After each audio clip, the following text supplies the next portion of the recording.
yun mga kabibay, so bali andito na naman po tayo sa ating rooftop.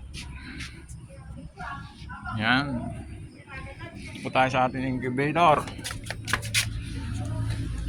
Yan, maglalagay na naman po tayo ng harvest. Kaso ang problema, wala nang space. Paano kaya yan? Yan.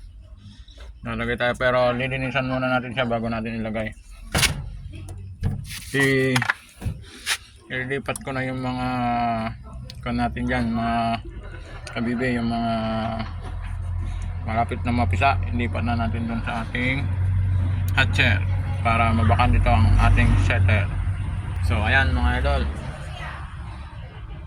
thank you very much sa panonood. Update ko kayo kung may mapipisa na naman dito. Maraming salamat mga idol.